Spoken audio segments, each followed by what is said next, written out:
Jayji, you can start. But I'm unable to see the screen. Screen Dikh raha is hai, But right? visible. Yeah, we can all see. hey, Yeah.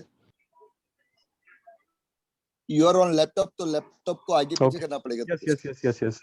Yeah, I'm using this mobile actually. Fine, sir. हाँ, इसके लिए, right. So start with. Fine. बोली रतिमती मात की जय. जय हो. So good evening, one and all.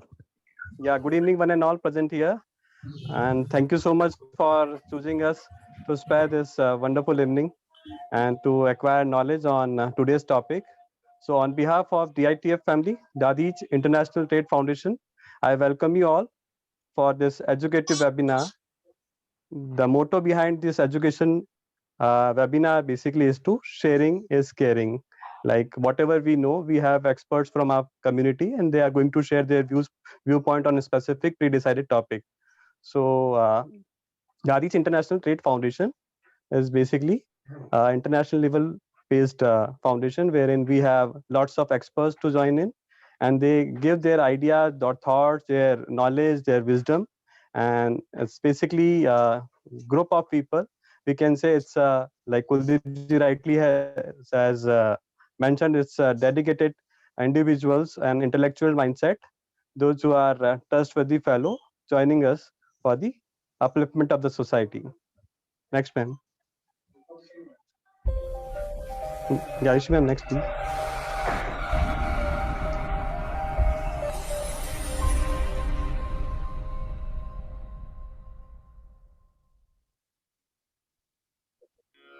This is a slogan basically. This is a slogan and we say it like a soul for this DITF. उभे सुकृतदुष्कृते तस्माद्योगाय युज्यस्व योगः कर्मसु कौशलम् योगः कर्मसु कौशलम् योगः कर्मसु कौशलम्.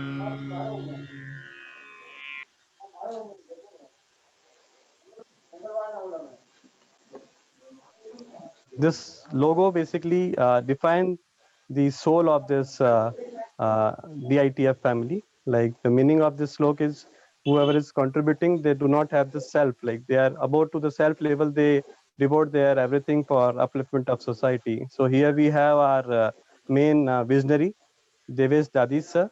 Devesh Dadhich sir is the person who initiated this DITF and invited members to join and contribute in their manner. Next, please. The man behind getting us all together. So vision and mission of DITF is mission creating a community of people who come together for noble cause. That noble cause can be economic empowerment, social development, knowledge and services.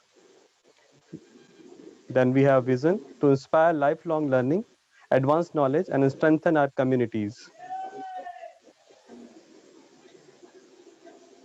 So I'll take you to our previous events. Dadheech International Trade Foundation has organized lots of webinars, many more activities in last around 10 months. So I believe taking the opportunity from the problems is the main motivation for all of us. Like wherever we find any problem, to finding opportunities from that problem is the main success.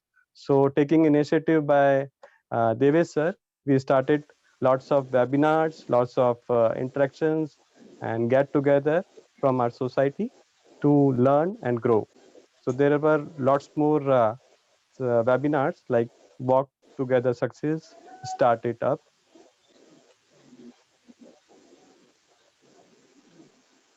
Ma'am, next.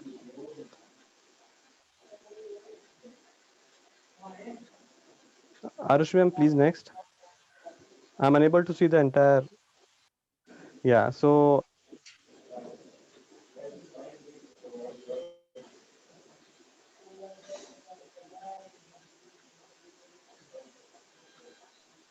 Jay, are you able to see the screen?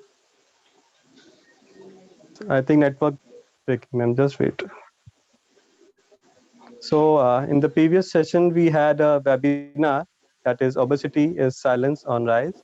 We had doctor from out abroad and sir discuss about the obesity and their factors and everything. So it held in Rambagh Palace, Jaipur. There were around 15 people attended it. It was a fantastic kind of step ahead to have the knowledge and meeting with the experts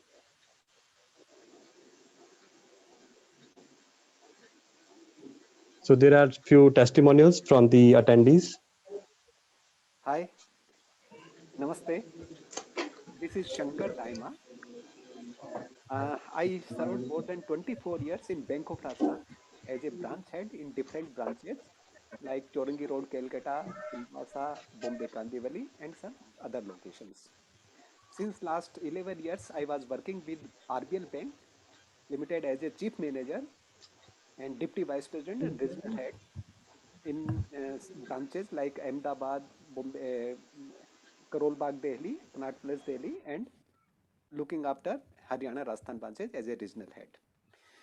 I am very much thankful to Mr. Devesh Dadhich, who has given me an opportunity to join and associate with this DITF, that is International Trade Foundation. I am very much thankful to Mr. Devesh Dadhich for introducing me in these institutions and giving me an opportunity to recently join a meeting and webinar in Rambagh Palace Hotel, Jaipur, along with Mr. Devesh Dadhich and some local guests and invitees in Jaipur. DITF is a very good institution and an initiative run by Mr. Devesh Dadhich. They are organizing some webinar and meetings on various topics that are very useful to our society and our samaj. I am very much thankful to Mr. Devesh Dadhich for initiating such a type of good initiative, and I am very much hopeful and look forward for best future and best of luck of this DITF, which is very beneficial to our younger generation. Mr. Devesh Dadhich is giving and providing a platform to all our young generation for showing their abilities and exceptional qualities in leadership and their qualities. I look forward to be associated with DITF and urge to other members who have contributed in their career and societies to join this DITF. Thanks a lot.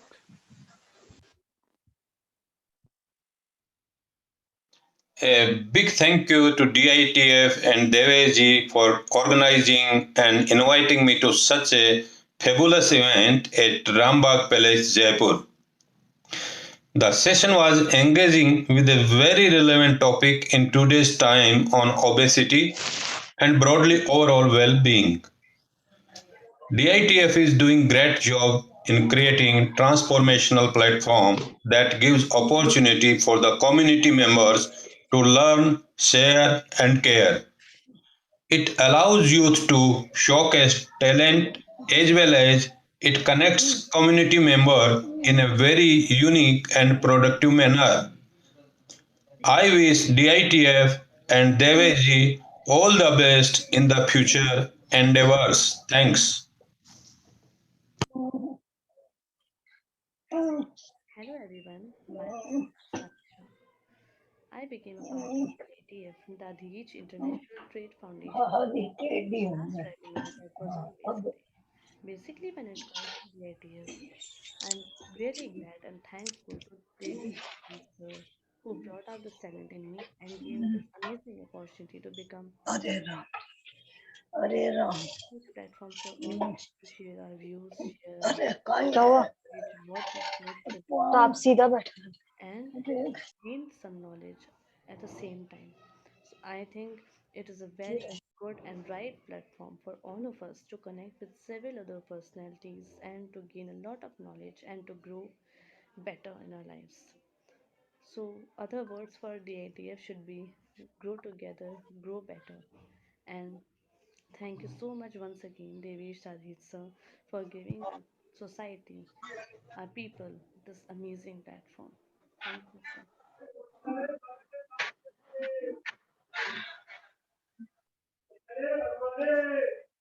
So these are the testimonials, like those who have attended the webinar, the last one. Now it's time for announcement. There is an important announcement that DITF family has conferred to Mr. Kuldeep Dadhich sir for its founder membership, DITF family. We thank you, sir, for your all of like contribution you have made to the DITF, your prompt support, your visionary ideas, and this community development, vibrant whatever support you have given to the DITF is valued to us. So we congratulate to you. Other than Kuldeep ji, we already have founder members Kiran ji, Arushi, and Aditi ma'am.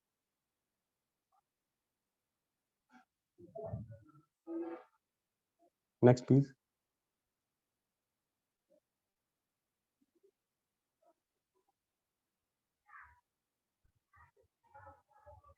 Arushi ma'am. Yes, I have done next slide. Are you able to see? Okay. I think network issue is with me.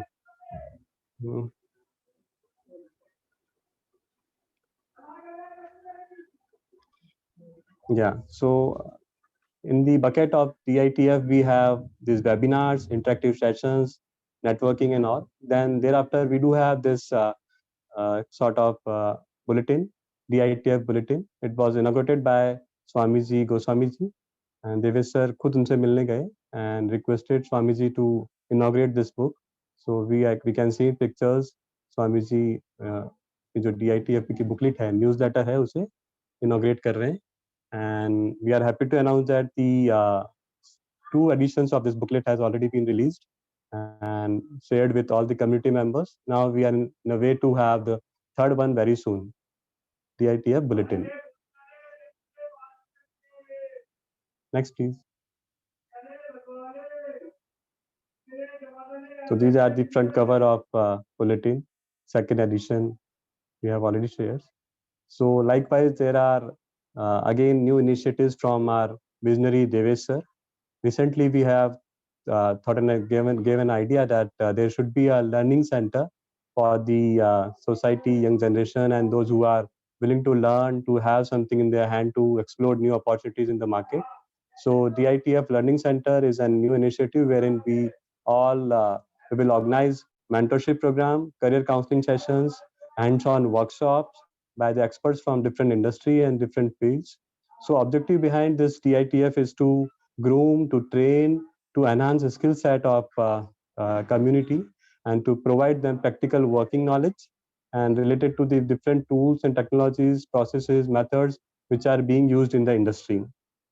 And the highlights, like why one should join this program. So we have kept it so flexible, like anyone can join it virtually. It will be in virtual mode, and there will be a master class by the experts. It is not going to be a only educative session. It is going to be a interactive session wherein experts will give the importance, how to use the tools and techniques are there. So they will be giving live examples and live practice sessions to the students or the participants. There will be a e-certificate facility, like whoever will join regularly and rigorously participate. So DITF family will provide the e-certificates of participation. That will be a achievements for the students or the career aspirants. They can take it forward for their career span.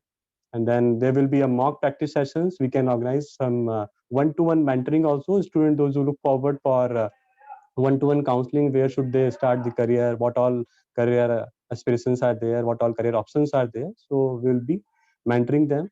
And then we will be having 360-degree personality enhancement program, like not only academics, what all other factors are there, those who are required in the industry to enter and to grow. So we'll be giving them 360-degree personality enhancement program. We will be giving employability enhancement program. We will be giving capacity development programs. Those who are already in the industry but want to have that promotion, that growth industry in the industry or the career. So our panel and our experts will provide the entire in-depth knowledge. It can be a kind of different session-based program, session 1, session 2, session 2. We can have the hours-based program. So if somebody is joining Saturday, Sunday, then we can plan it like Saturday, Sunday, and then we can have entire month sort of for this particular topic. So it will be a sort of workshop-based program. So team members are there. We have our seniors like Devesh sir, Sushil Dadhich sir, Kuldeep Joshi sir. We have youngsters with us like Arushi ma'am, Naman Dadhich, and Harshit Dadhich, me myself, Jaya Sopa. So they all are from different fields. Like some of them are CA, some of them are in the industry working as a, connecting with the corporates, training programs as given by Kuldeep Dadhich sir. So Arushi is into the startup community, and Naman and Harshit, they are from commerce and economic background. Myself is into academics. So looking at the 360 sort of degree personality enhancement, we have a team combination of all these areas. I believe it will have news heights very soon. Next, please.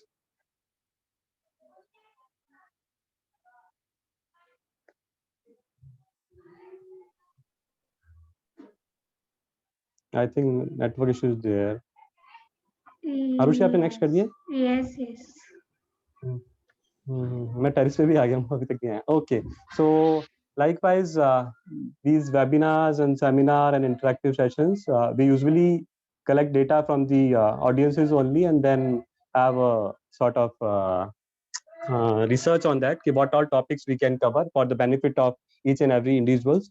So in the coming, I'm glad to share that DITF has announced to share a webinar on cyber security in the era of this online mode. Like everybody is working online, and we are nowadays transactions are like financial transactions are increasing day by day as per the government survey. Due to COVID, they are not walking into any mall and not going to bank and all. So all transactions are being promoted online. So looking at the security aspects, we are coming up with the cyber security webinar. So concept is Be Cyber Smart. It is going to be held on 7th March, Sunday again at the same time.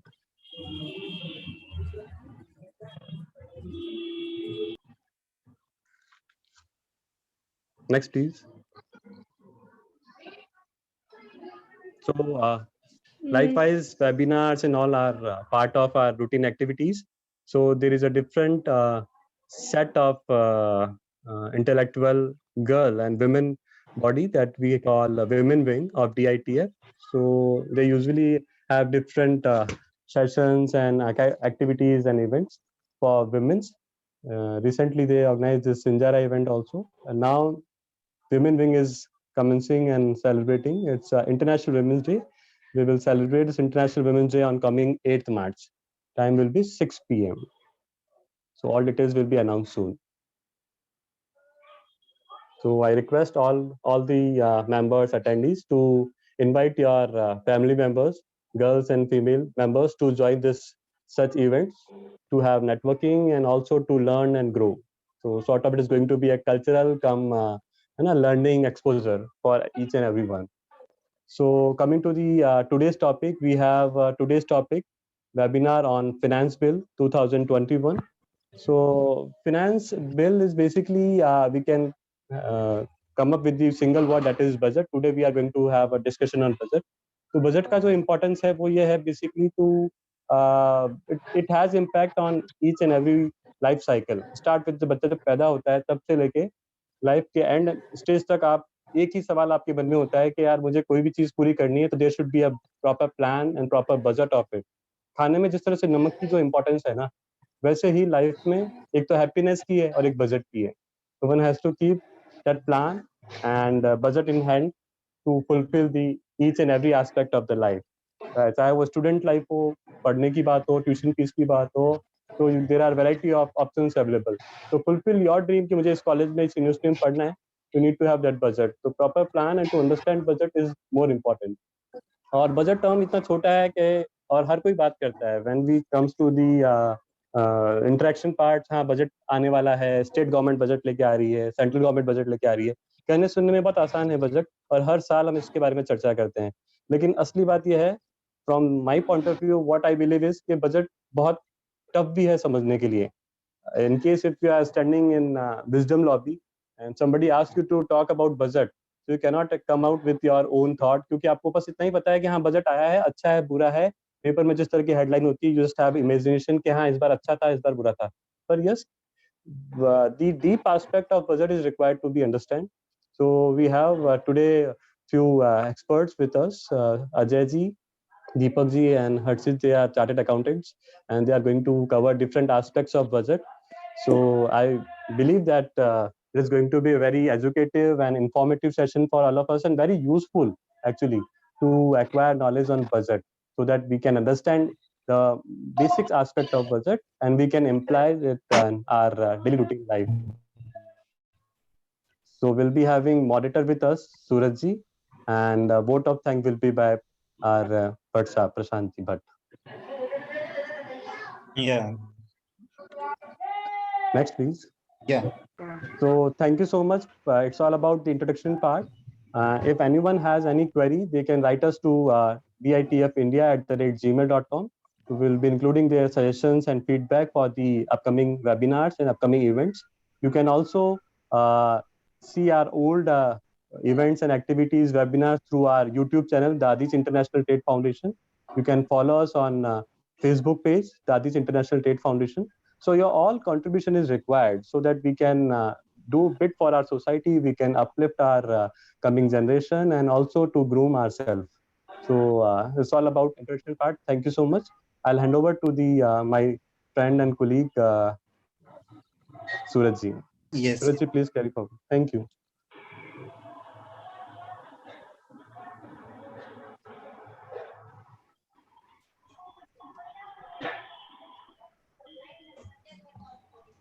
Yeah. Thank you, Jay.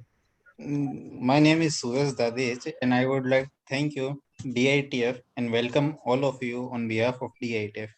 As we are aware that today's topic is on budget, Finance Bill 2021.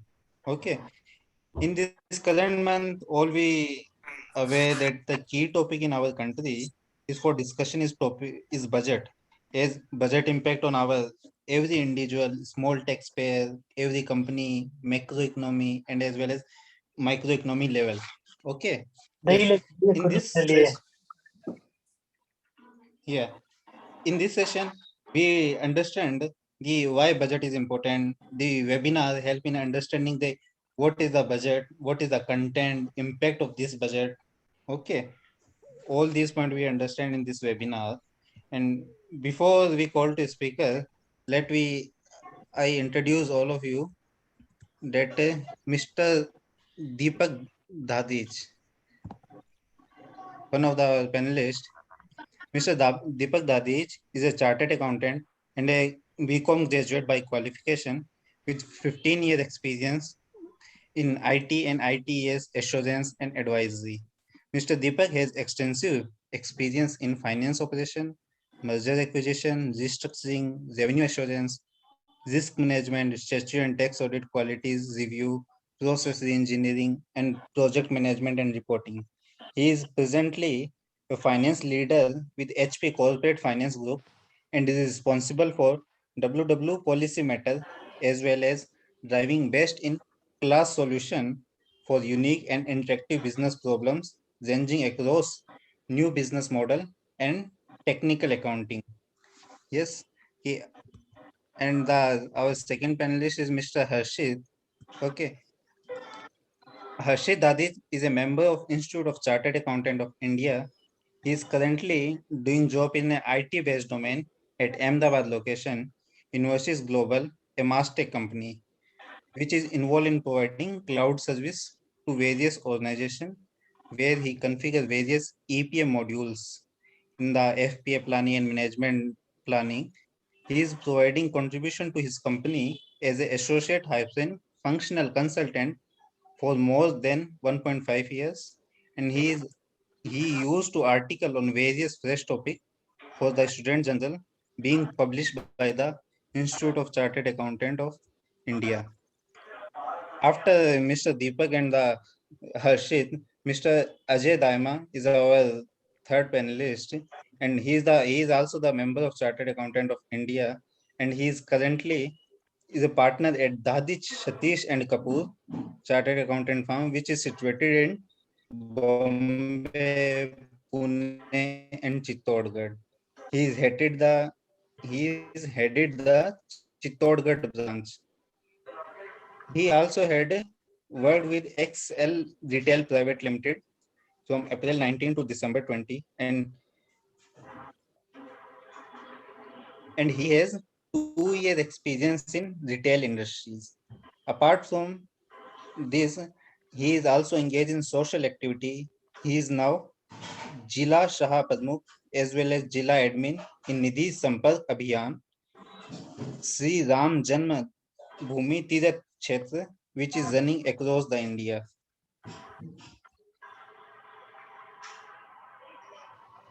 These are our in this current webinar panelist. Okay. Well, thank you so much for such glamorous introductions. I'm sure we couldn't have done it ourselves. Thank you.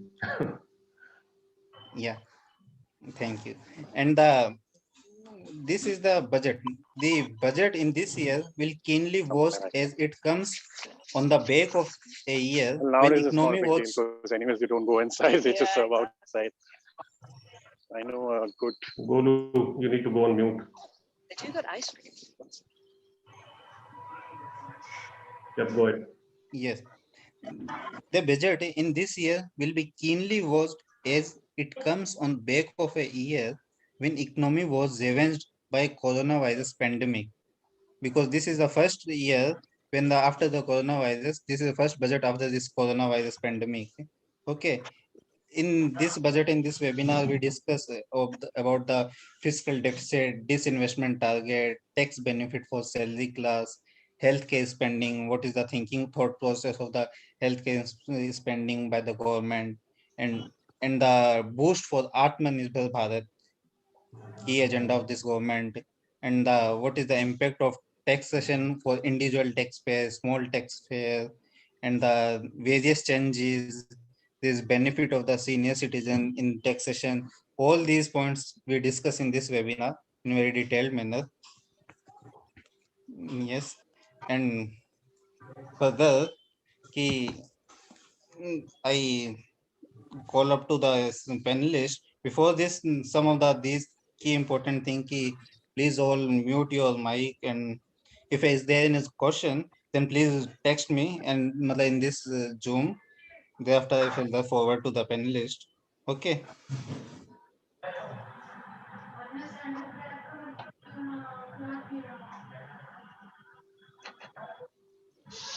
Yes. In this budget, whether finance minister is in right direction or not, and what is the impact of the grassroots level due to this budget, and all these things. Yes, please, Deepak sir, your point of view in these points. Yep.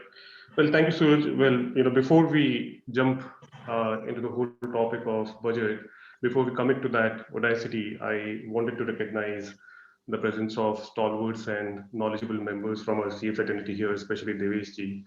And with their blessings, I think we can get started. So if I have those. Now, on the aspects of budget, I mean, quite frankly, we have already gone through how the stock market has reacted. It has been a very positive reaction. In fact, the critics are finding, it being a very tough task to figure out, what criticism can they really lay on it, right? But if you personally ask me what's my opinion, I would say it's a very good reactive budget because it's not very often that we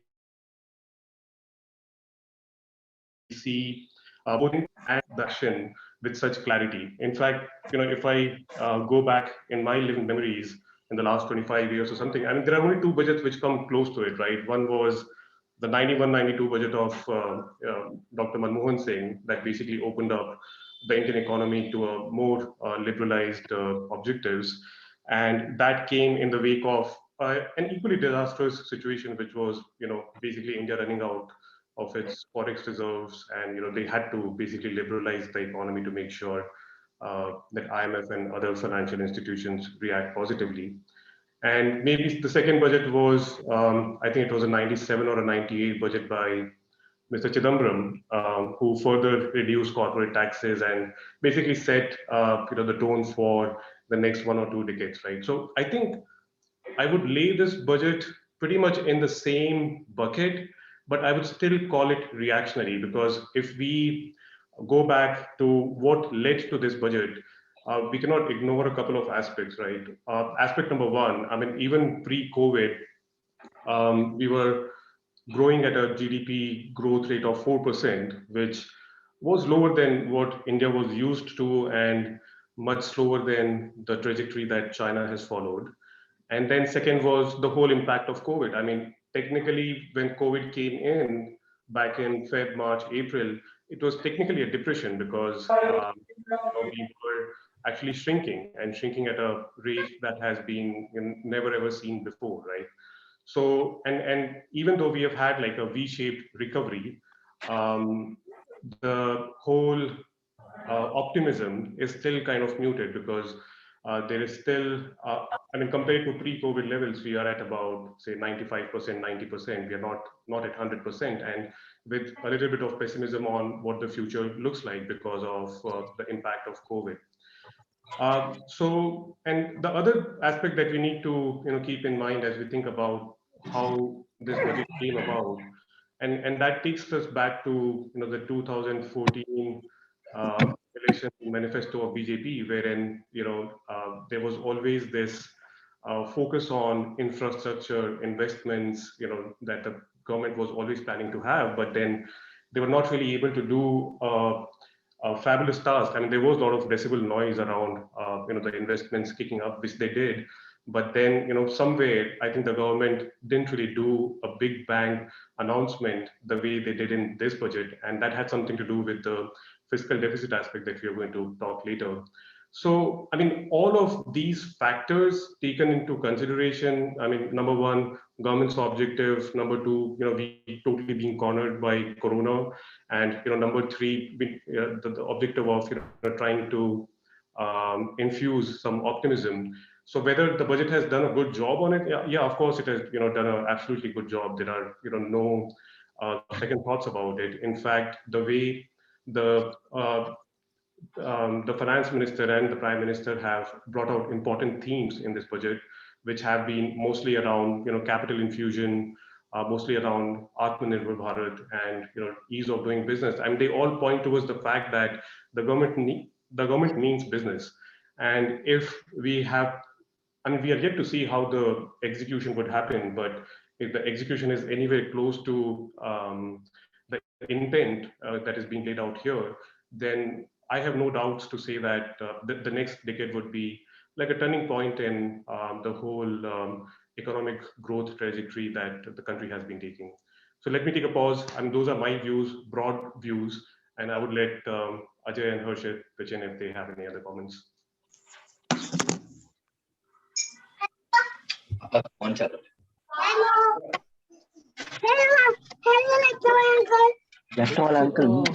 Yeah, I would recommend people to go on mute. Okay, back to you, Suraj, then.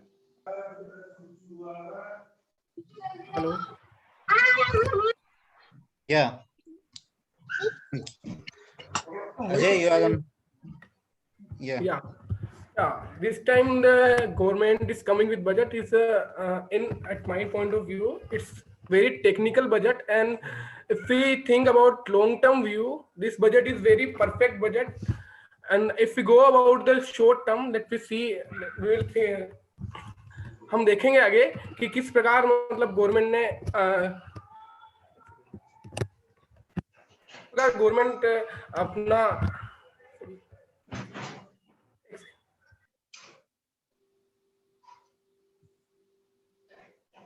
yeah, so yes,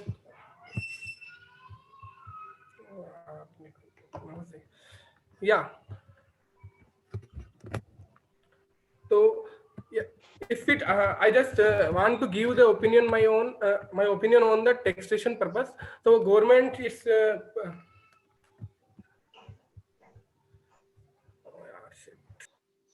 I think we are having some technical issues here. So Ajay, why don't we hold on to the direct tax aspect and we come back to you later?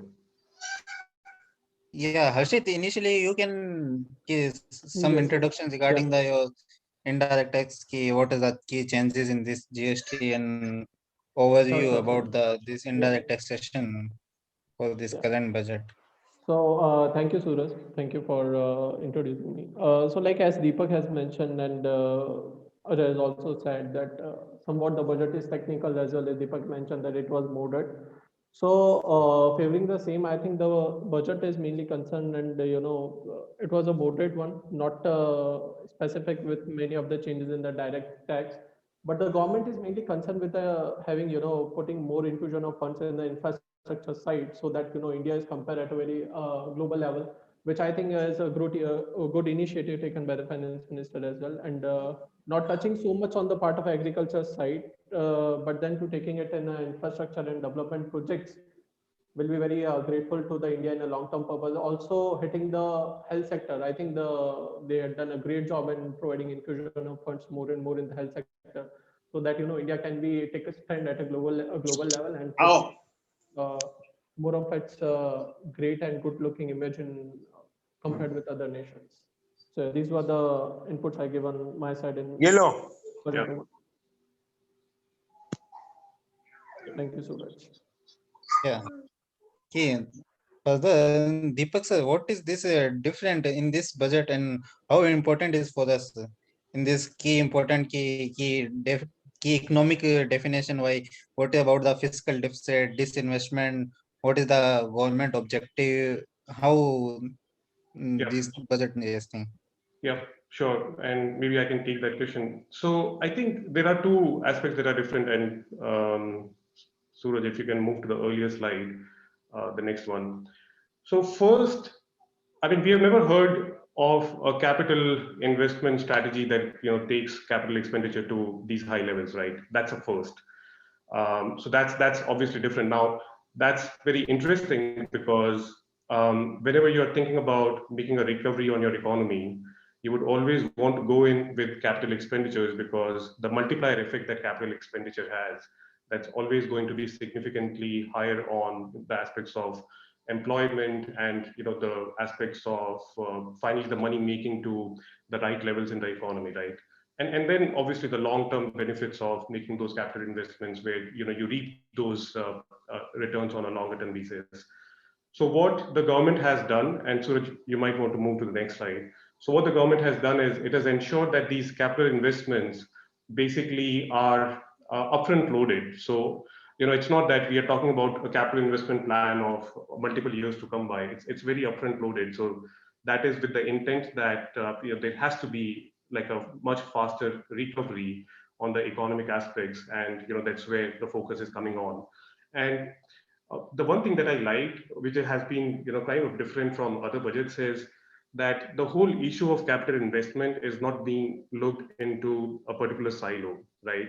The government has thought through about this aspect end to end, because the problem not just lies with the investment, the problem lies with whether the financing is available, whether the investors are in the right or have the right confidence to basically come in and ensure that the financing happens. And some of the things that the government is doing to unlock that capital, like setting up of asset restructuring companies, ensuring that there are financing organizations who are willing to invest more and more, asset demonetization, which basically ensures that your capital is churning much faster.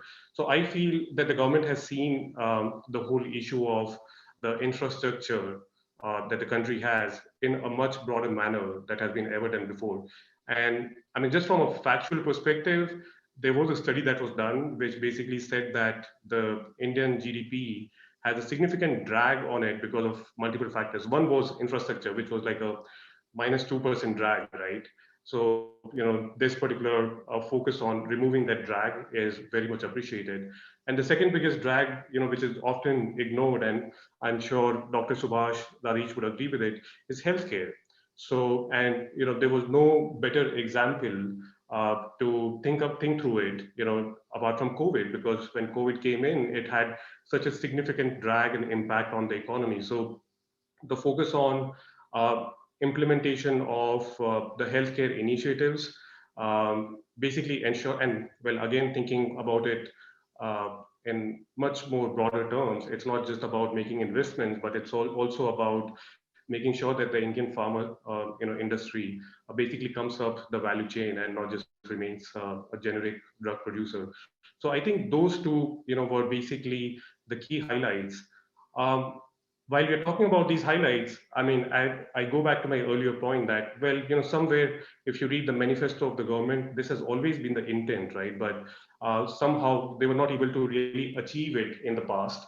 And the reason was that, well, on one side, when you have the outflows of funds, on the other side, you have to also think about the inflows. And historically, the government was way too focused on the inflows from trying to basically ensure. Zoom का 5 बजे से चालू है. हाँ जी, 5 बजे से चालू है बिल्कुल. So the government was focusing on the inflows, basically trying to ensure that the tax base increases, ensure demonetization, which was to basically tax base, ensure again trying to ensure tax base, right? So a lot of those efforts were going into ensuring tax base increases, which were kind of slow. But what has changed in this particular budget is the fact that they have gone up on the fiscal deficit aspect significantly up, right? And Suraj, if you move to the next slide. So historically, we have tried to maintain our fiscal deficit at 3.5% level, which has basically ensured that India maintains a investment grade rating from the international rating agencies. So now, I mean, just to spend some time here, investment grade rating basically ensures that you're able to, get international borrowings at a reasonably good rate. So if these ratings were to go down, it would be a sliding scale to a junk rating, and that basically means that your cost of capital goes significantly up. So it has been in government's interest that they maintain an investment grade rating, and one of the biggest driver for that has been the fact that your fiscal deficit has to be maintained at 3.5% level.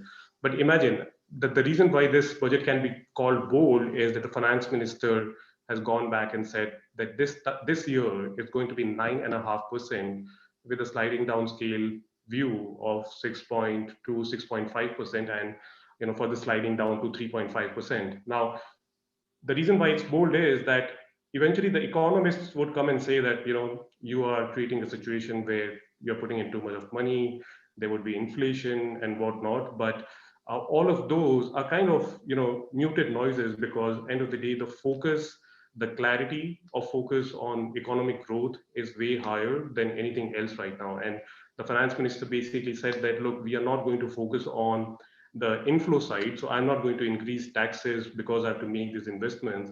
What I'm going to do is I'm going to create a fiscal deficit. Well, it will have its long-term implications, but if you think about how you are going to generate returns on your capital investments and make sure that your economy is going to grow much higher, it's basically like what we do in our households, right? We try to put in money, make investments to ensure that we get more money in the future, right? So if that's the intent and they have a clarity of sight on that, then it's obviously going to be a good move, and at that a bold move as well, because somewhere 2 years down the line they would have to address the expectations of the rating agencies and the economists as well. And then the second big change, I know all of us have been hearing about the disinvestments and all. Maybe we had a target of about 32,000 crore in the past, and now we are having a target of 1.75 lakh crores, which is like a very big target to have. But I think there is some reason and logic behind the madness, because a big chunk of that target is going to come from the IPO of LIC, which if it were to go for an IPO, would happen to be one of the most valued insurance companies. So very much achievable, just that there's got to be a bit of a focus on what the market valuations would look like eventually. So those two big shifts are basically making up for the gap that is being created because of the government opening up its purse strings and trying to make investments at a much larger scale, and that too in a very upfront loaded manner. So let me take a pause and see if I hope it makes sense. Yeah, Mr. Deepak, you have mentioned that the India is historically rated at BBB minus or similar level by international rating agency. How I understand at a layman language what it means actually? कि what is the current scenario, what is the past scenario, and the how I judge कि what is No, that's emphasize. a very good question. So जैसे हमारे school में grades मिलते हैं A to F, F is fail, A is pass, right? तो अगर हम उस ग्रेड्स पे सोचें तो India is right in the middle, and right in the middle is either C, D, somewhere in between. So BBB is right in the middle, and the minus basically means that the likelihood of India sliding down the scale, like if it's D going down to E, is higher than the likelihood of it going up. Now, I mean, imagine this: India is the 5th largest economy, and we are rated at BBB minus, which is a rating that is similar to, say, Trinidad and Tobago, if you've ever heard of that country.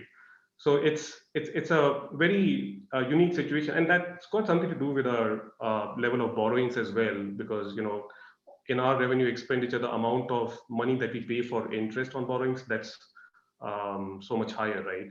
So I mean, if I have to explain it in a simple manner, we are somewhere in the middle, expectation that we would flunk our exams. Okay. And this LIC decision of this government for this disinvestment is correct on your point of view? As the always in newspaper, government is privatization, private doing privatization. This is not good for this overall. What do you think about this point? So look, government, the motto that the government is following today, which is maximum governance, least government, I think that's the right motto, because government has basically two objectives, right? One is managing governance, okay, and the second aspect is trying to address the socio-economic disconnects. So, I mean, the main problem with the private companies is that, if they say that, oh, I'm not going to open a branch in Ladakh because I don't make enough money, right? So that's where the government comes in and ensures that there's a branch open and, those facilities are available. Like SBI is a good example. So from that perspective, you would always say that, yeah, government should be there. But I think India has already gone through that curve, the maturity curve, wherein, some of the socio-economic expectations that the government had, they've reached a basic stage, right? So now I think it's a good idea to basically open up the government agencies to private ownership, because number one, that unlocks value. I mean, imagine 1.75 lakh crores that you expect from disinvestments, and I'm not even talking about asset monetizations, right? So with that kind of money, the government can basically make investments, or I mean, either can make those socio-economic investments that has to be the key objective of the government, or can make the infrastructure investments that nobody else has the skill to do. And for all of that, they eventually need money. So, if they have already, have a cash cow sitting, then, any finance person would say that, okay, let's go and cash it, right? Okay. It is not thinking the government is transfer or his power and where is power, not thinking this like. No. Because, I mean, that's undue power, right? I mean, you managing LIC, imagine what interest should the prime minister of the the country have in managing LIC, apart from ensuring that each and every individual in the country gets an insurance, which I think with the PM insurance schemes and others, they've already been getting, right? And all of that can be done. And that's basically more of a socio-economic decision that can be converted into action in many different ways, rather than running a humongous company like LIC. And the other thing that always happens when you privatize is you unlock productivity. And right now, the biggest differentiator that the economy can have is to ensure that we unlock our productivity on a lot of aspects. I spoke about the capital infrastructure. That's all about unlocking productivity. Asset monetizations like freight corridors being opened to private investments or private play, I think that's unlocking productivity. Your electricity discoms getting privatized, or the consumers basically having options to select whatever discoms, that's again unlocking productivity, right? So I think that's the right focus to have, rather than keeping your fingers in too many things which you do not necessarily have a business to be in. Okay, that's great. Yeah, Ajay, I think Ajay networking issue. Yes, are you audible? Hello. Yeah, you are audible. Okay. Ajay, what is a I positive? Suraj. Yeah, positive thing in this budget for the individual and taxpayer, small taxpayer, whether it is benefited to him or not. What is the key things in this budget for this individual or small taxpayer? Because I personally know there's no tax relief to individual. There's no change in slab rate, and so please specify something. Yeah. Yeah. Yeah. Yes, sir. Yes, sir. If you think about the public point of view or small taxpayer point of view, there is no that for them and there is only small जो normal public के लिए है, normal tax पे में change नहीं, rate जो है वो सेम के सेम है और कुछ चेंज जो दो एक टीम है न्यू स्कीम है, but this time budget there is much for common public. Ajay, आपकी आवाज कट रही है. I don't know whether it's just me. सूरज, आपको आवाज आ रही है Ajay? Yes, Ajay please close your the मतलब वीडियो ऑफ कर दो so that की आवाज म्यूट दिक्कत नहीं है. आपकी आवाज कट रही थी Ajay. Hello. Now I am audible. Yes, please. Okay. Hello. Yeah, audible Ajay. So there is no much in this budget for there is no thing for the small taxpayer in this, but we can say there is one like tax holiday for entrepreneur and capital gain tax for startup purpose. If any company want to start up, they will not be much, but I think my point of view there मतलब मेरे point of view से मुझे लगता है कि जो अपना startup जो हॉलीडे है वो एक और ज्यादा साल होना चाहिए ताकि ज्यादा इसके अंदर मतलब ज्यादा एफडीआई आए और अपने इंडिया के अंदर इन्वेस्ट करें. सेकंड जो पॉइंट है वो कैपिटल गेन वाला है. अगर कैपिटल गेन भी जो 2022 तक ही अपने इसमें अलाउ किया, इसको और ज्यादा ईयर्स के लिए बढ़ाना चाहिए था ताकि ज्यादा बेनिफिट हो और ज्यादा इंडिया के अंदर पैसा है.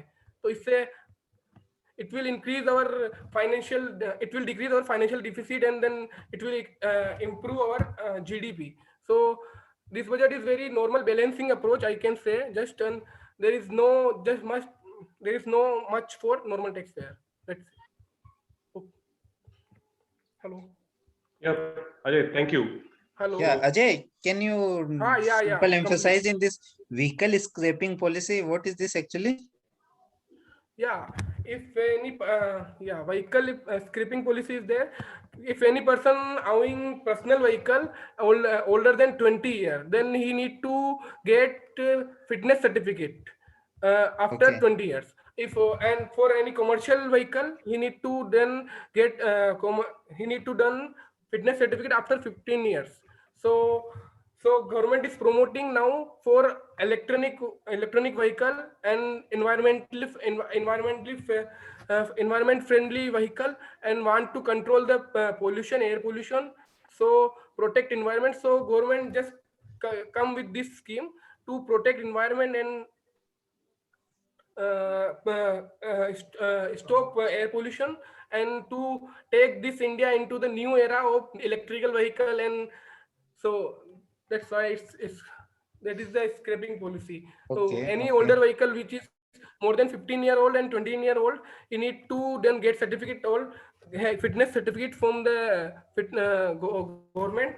After that, he can run on the road. If he certified is good, then he can run on the road.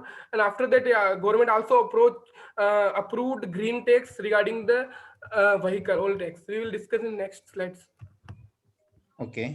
Yeah. Okay. I think Ajay, you have summarized a few points very well, because and I'm just going to reiterate some of them. So it's a very balancing act, right? The government didn't want to press any frayed nerves here and disappoint anybody. So no changes in taxes. There are some feel-good factors that have been brought in. Some of them are like senior citizen exemption for filing of ITES, which are very welcome.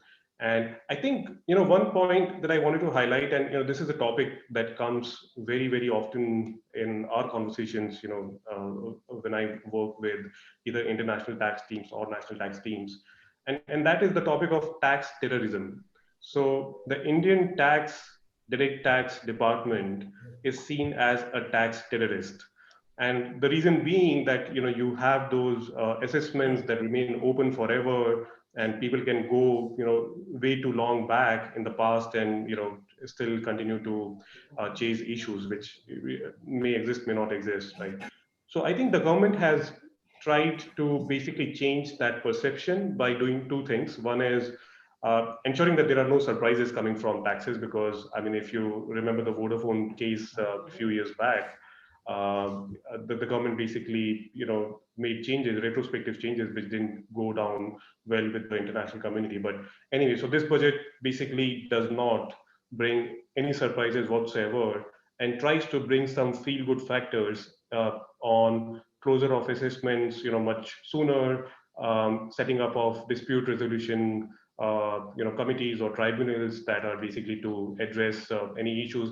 And one big change is, on the aspect of, making the aspect of advance rulings more efficient. And advance rulings, at least for big companies, is where if they expect that a particular transaction or event is going to result into an issue, they go for a pre-consultation and agree on the aspects that, okay, this is how we are going to treat it. And that basically provides them a good amount of immunity on, making sure that they can design the transaction they intend to. So all of those aspects are, basically trying to tell the community, both on the individual and the corporate, to say that, okay, we are going to reduce our tax terrorism as far as we get a strong feeling that, you are compliant with the requirements of the law, right? So I think a very positive, perception will be created as far as we can see these converting on the ground, like you resolving your tax issues online, not having to go to tax office and pay bribes, and then exemption for audits, making sure that the startup tax exemptions basically extend for another year, which is basically trying to ensure that the investments at the grassroots continue, because when a new startup company is formed, you're basically investing in the grassroots in a much smaller manner, which has again a multiplier effect on your employment. So I think those are like the good areas to focus on, and the government has continued to focus on those. But and quite frankly, if you were expecting that there would be a tax reduction, I'm sorry, this doesn't do that. I was one of them. I always expect when the budget comes that there would be a tax reduction, but there never is, and I don't think there ever would be until unless the tax base kind of expands significantly, or the government finds different avenues. Deepak sir, it is thinking like in this way: if there is no tax relief, then there is no tax rise as well. Yeah. Yeah, I think the current tax regime would remain stable for a reasonably long period of time, because we recently had a tax overhaul of the corporate tax rates. So I think the current regime would just remain. The only change that would happen is they would plug out those incentives that are being offered, and maybe do some adjustments. But the overall inflow, the way the maths is going to work, I don't think there would be any major changes in the near future. So all the individuals on the call, if you're expecting that the next year the tax rates are going to go down, I'm sorry, it's not going to go down. So let's be very clear about it. Yeah, back to you, Suraj. Yeah. Okay. Ajay is asking, crude oil prices are low in the international market, but in India, lot of taxes imposed by its central and state government, likely to rupees 50 and 16 around 10 years back, but double. But no much development changes, only inflation increases. Why government is not reducing as it is? Broad impact on individual life and home budget. What is your point of view? And I mean, Harshit, feel free. I know indirect taxes is falling in your bucket. I can provide my view. Yeah. So, Shit. So Harshit, do you want to go first? Yeah.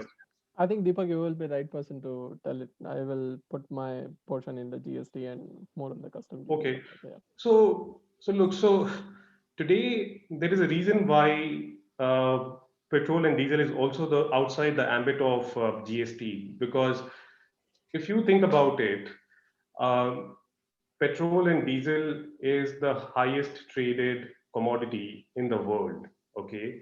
And today, there are only a few pockets where the government has a good control on tax collections, okay?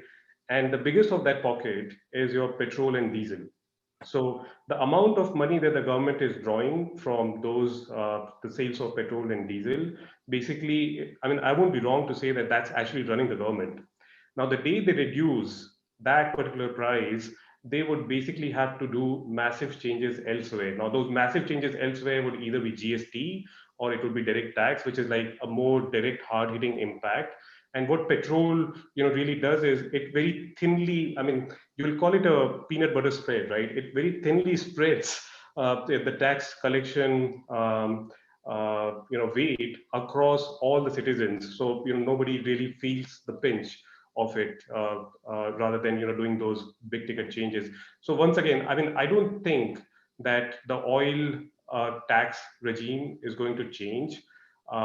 It's going to remain, pretty much the same, unfortunately, because I don't think the government has figured out that if they were to do away with these dollars, or sorry, with these rupees, where exactly their collections are really going to come from. And this is, I mean, if you think about the entire value chain of oil and gas industry, this is like the most efficient way of collecting taxes, because you have like just 6 to 7 large, oil and gas distributors or refiners and all.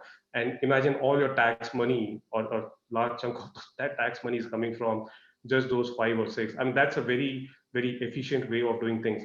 Now, the other thing is the state government also basically draws a lot of funds from the from the sale of petrol and diesel, right? And that was one reason why petrol and diesel was kept outside the ambit of GST, because everything else, maybe they were able to come to a common point of negotiation to say, okay, this is how we are going to split the GST money.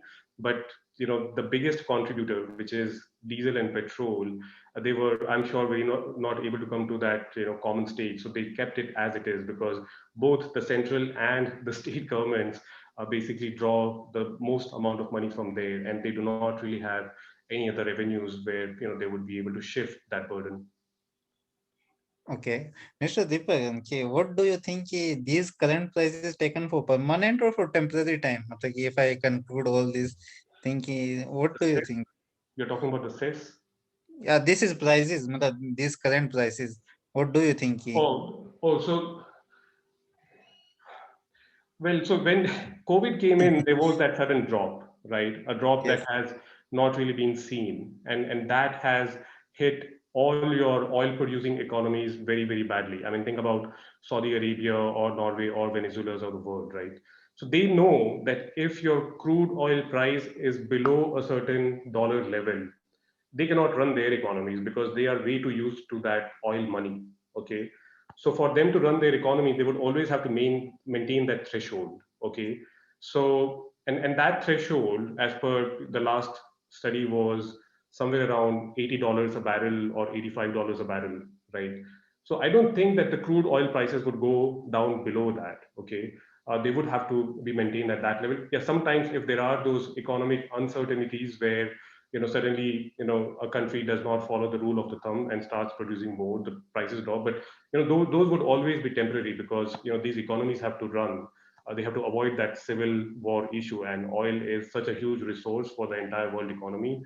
There are way too many mouths to feed from that particular money, right? So if you just drop it, I mean, the social economic, dynamics is not really going to work out. So I don't expect that there would be, any significant drops. In fact, even if you look at the history of last 5, 6, 7, 8, 9, 10 years, I mean, we haven't really had any major drops. We have always gone up. And the other thing that needs to be noted, and this is like good news for the environmentalists on the call, is that look, the cost of extraction for oil is just going to go up and up, because all the easily available oil, we have already drilled holes into the earth and we are extracting it. So, if you have to extract more, we have to go to places which are way more expensive to drill and, suck oil out of, right?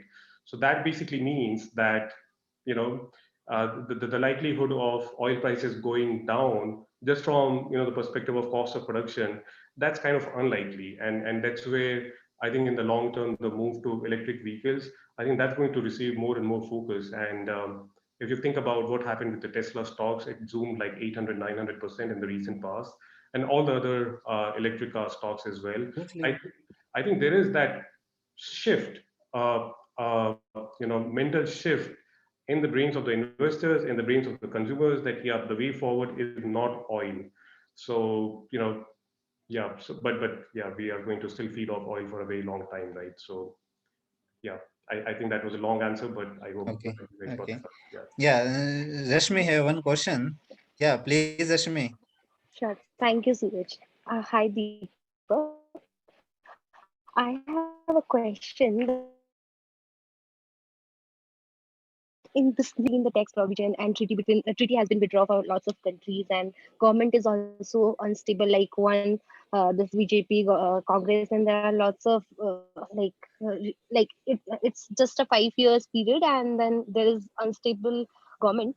So when we talk to foreign investors, so they are very hesitate to invest money in India, because if I'll talk about like we already spoke about the investment in India, so foreign investment may. So just what my question to you is that what is your opinion on this budget? Like, is this budget is supportive or favorable to them, or how, like, is this budget is supportive that is there any way they can build trust in Indian market?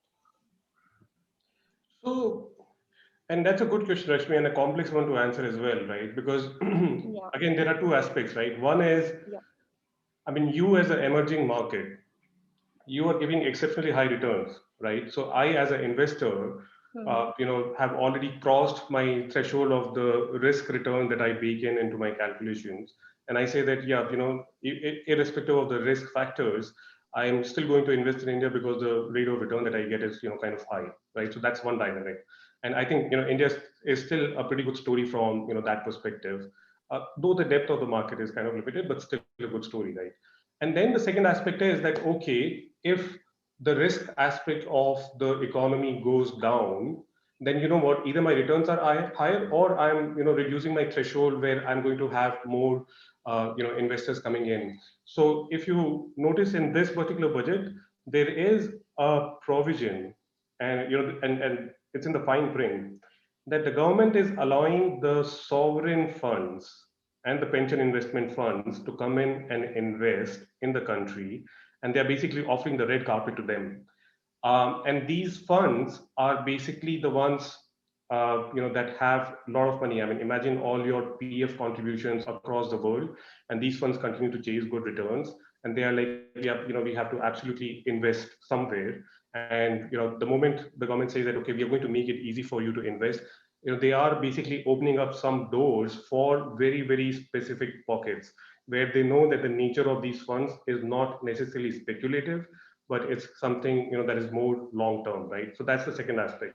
And the third aspect that always works for any foreign investor is, okay, what's the economic story, right? Does the economic story make sense? And when we look at this particular budget, at least with the focus that we have on the multiplier effect that I was talking about on the infrastructure investments and things that we're trying to do on the ease of doing business. And I mean, if you see the last 5 years, there has been a consistent improvement in our ease of doing business ratings, right? So that's the third aspect. I mean, that basically tells you that, okay, this country means business, right? And they should basically be, eventually be interested to invest. So I think overall, yes, in the past, there have been challenges. I would not deny that. But the way the government is slowly opening up things, the story is turning into a positive. In fact, I'm on a chair for, HP's pension fund that invests about $12 billion. And, the emerging market focus of from them has been consistently increasing, because the kind of returns that the emerging markets offer them, I mean, just from the pure growth rate of a economy perspective, I mean, that's definitely, kind of much better. Now, whether they're going to invest like, a few $1 billion or a few $100 million, that's a different story. But I think that shift in mindset has already started happening. Yes, thank you so much for answering the question. Yeah. Thank you. Okay. Yeah, Mr. Gst Dayama from Nagpur want to ask that is this increment in FDI is a impact on the small and medium business class traders and organizations? So, and that's a tricky question, quite frankly, because if I think, okay, I see that the question is more from the perspective of Amazon, Flipkart, and all, Yes. right? So I think the perspective that a common man like me have about Amazon, Flipkart is that somehow they basically give amazing discounts and they kill the businesses, the local businesses, and all of that, right?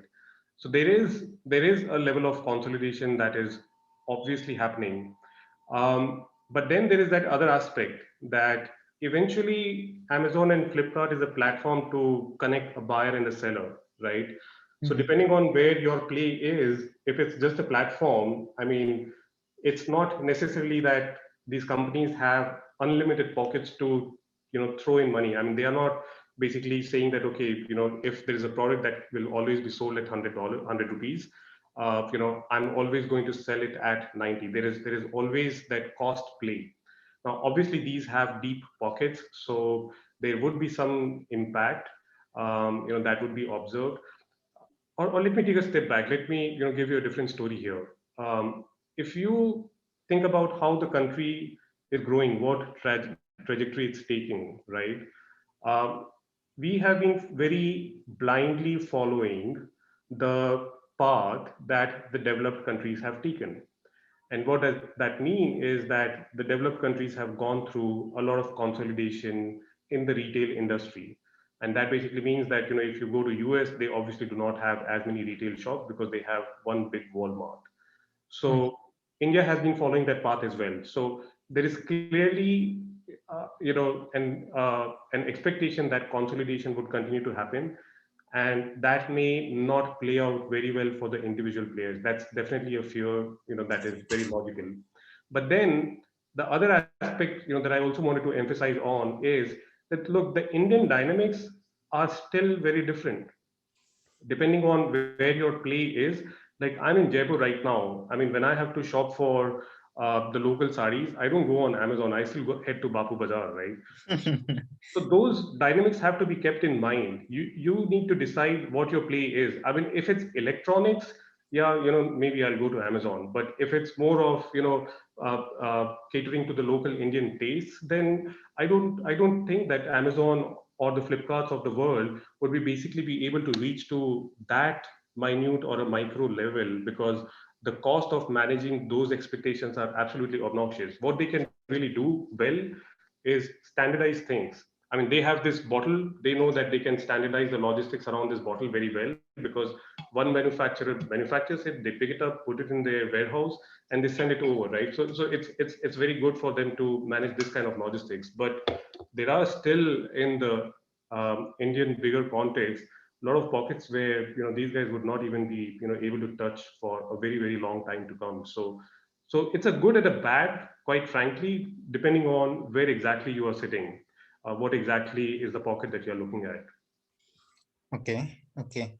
So we further come on the indirect tax portion. What is the key changes in this GST and the ITC related changes? Yeah, Harshit, please. Thank you, Suraj.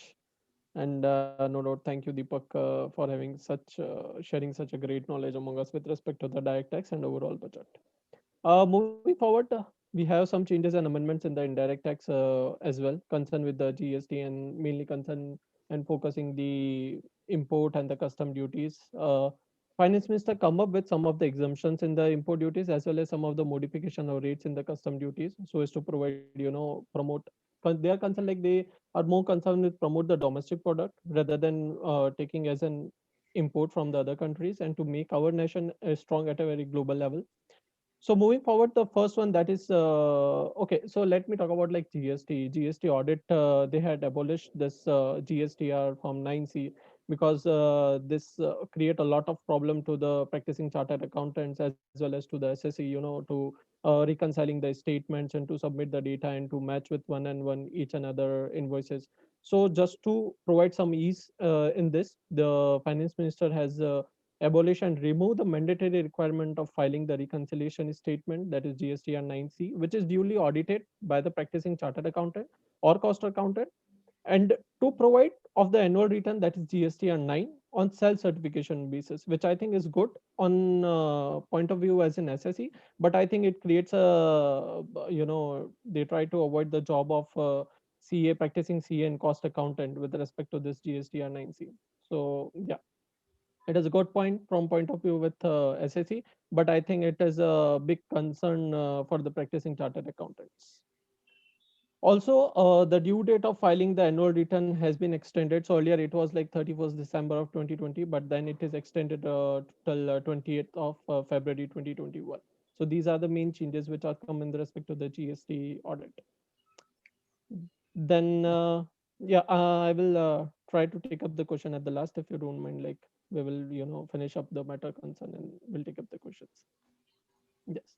Moving forward, the ITC, I think that is also the main concern is respect in the game of all the GST, like how to take the ITC as much as they can for the dealers and for the suppliers.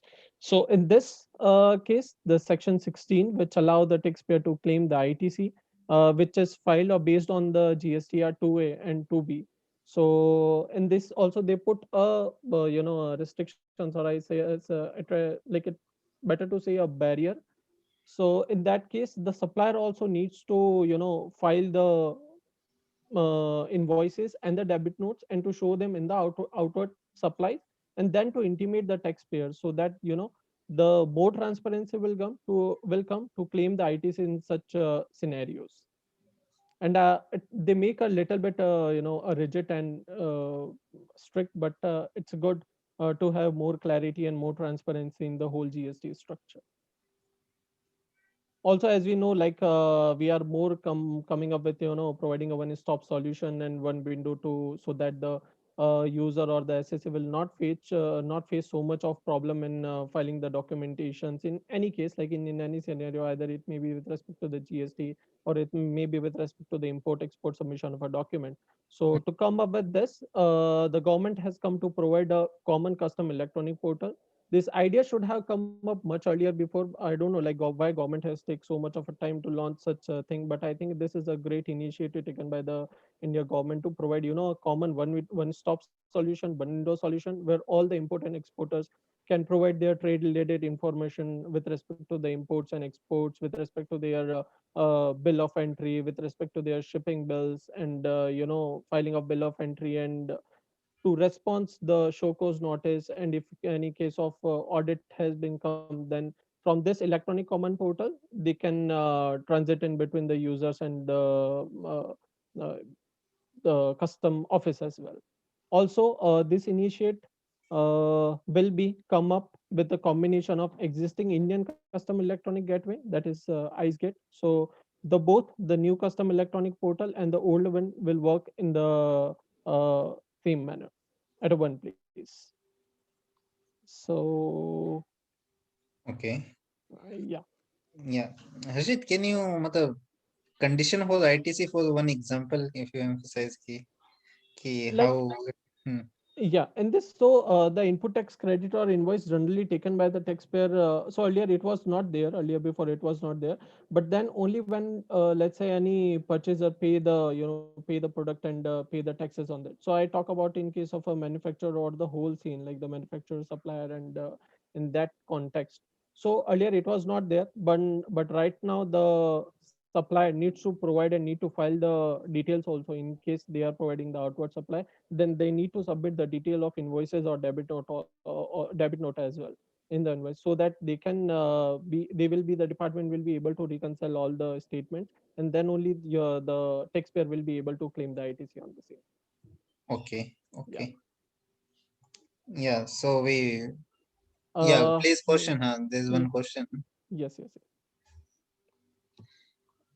Regarding GST, just a second.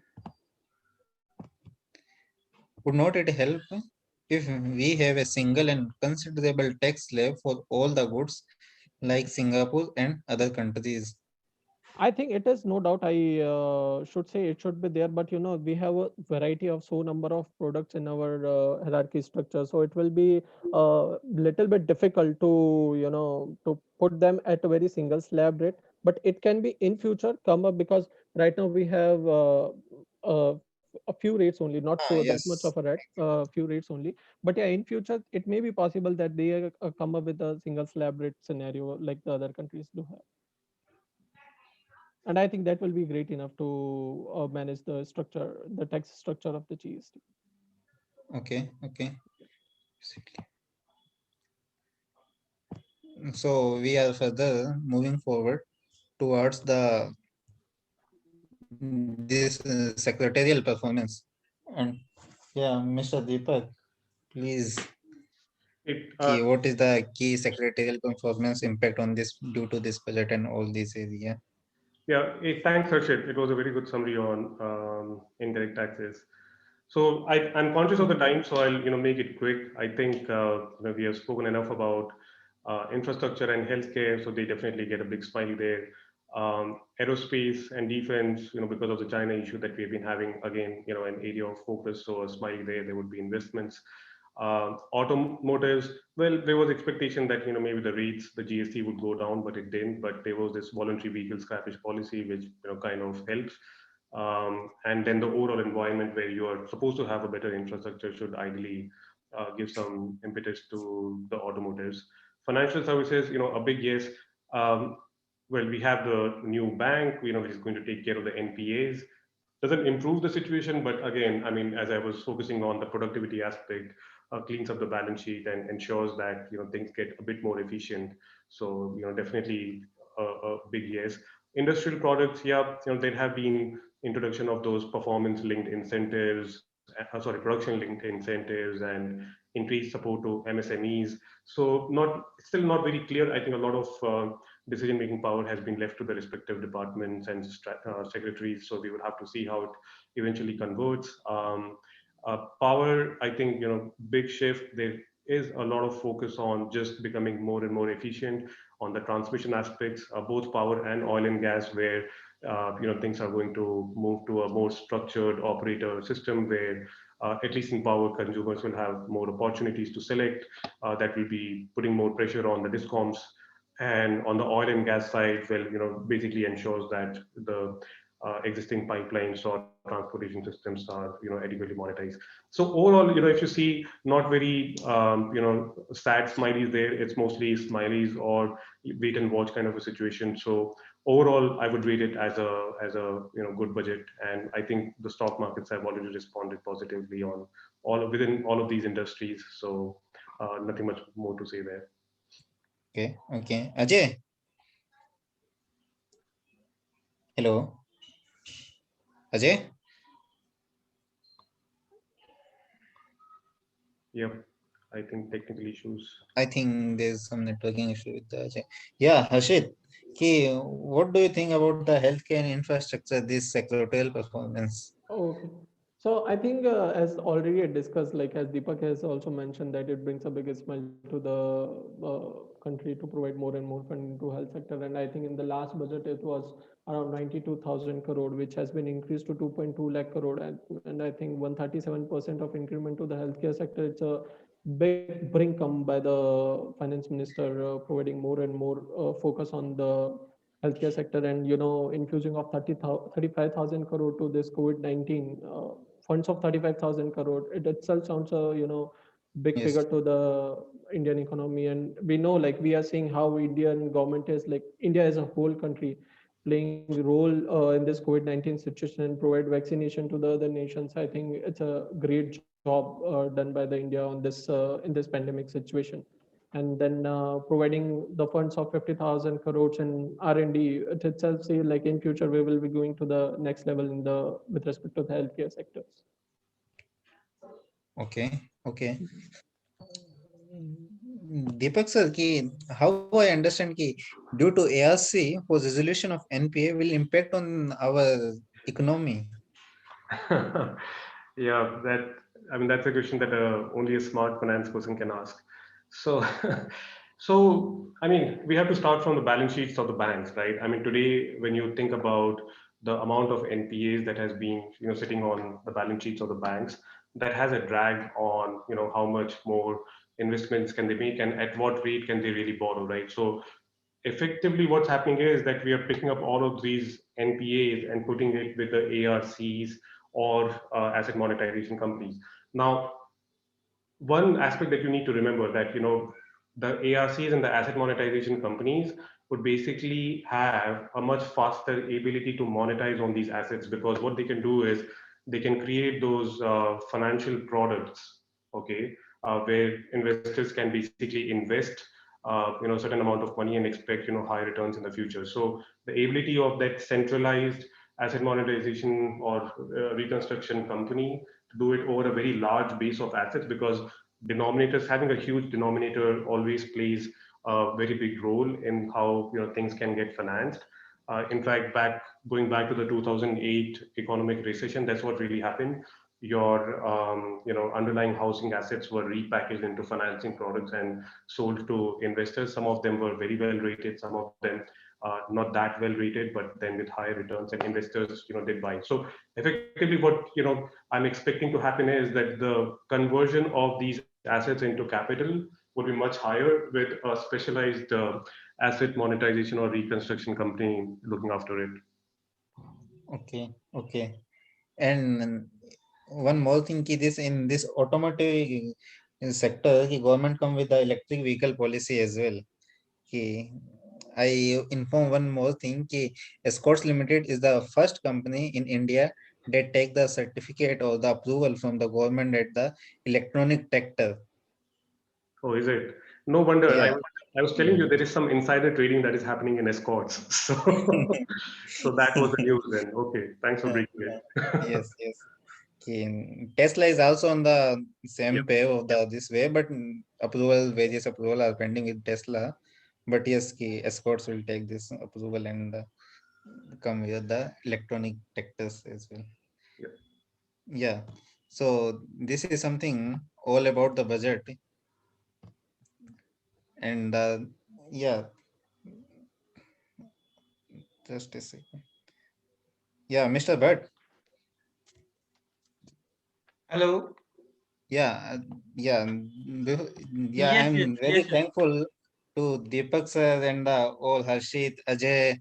It is very grateful, wonderful this webinar, and thanks to Devesh sir as well, and also all the attendees and question asker people. It was a great session.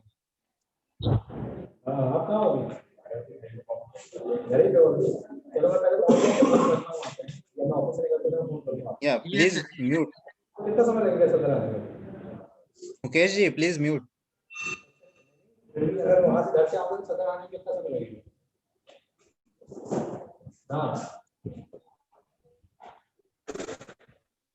Hello. Yeah, but sir, please continue. Yes, Jai Ma Dadhimati. I would like to extend a hand for vote of thanks to the panelists of Finance Bill webinar, Mr. Ajay Dayama, Deepak Dadhich and Harshit Dadhich, Suraj Dadhich as well. In accordance with the entire member of DITF, thank you very much for the information session on Finance Bill. Thank you very much. Well, thanks for the opportunity. Yeah, Devesh sir. Anji. Yes, sir. Please, some words of you. Here comes the star of the idea. The way that Deepak has been explaining, it was so mind-boggling. So I made it a point that every year we will have, like how Nani Palkiwala was to give, we will have only one. He will be speaking every time now. Indeed, indeed. The way he was fantastic. It was really fantastic. Each and every point, the way he has clarified was very good. I was recalling in my days, like when we used to go to Nani Palkewala, Soli Dastur ki meetings, the way. So we will have now one ritual. Deepak will always speak on budget every year. I hope Deepak sir has set the benchmark, like where we can have such an expertise opinion from the experts of the market. Exactly. Deepak sir जितना बोलना आ जाएगा ना मेरे को फिर तो मैं बस पूछो मत. Here we all are for learning actually. So Yeah. thank God the Devesh ji. मेरा main We need to issue learn वही a है. lot. Well, I'm humbled with your comments. I'm definitely humbled with your comments. But let me tell you, I'm an equally good cricketer. So please invite me.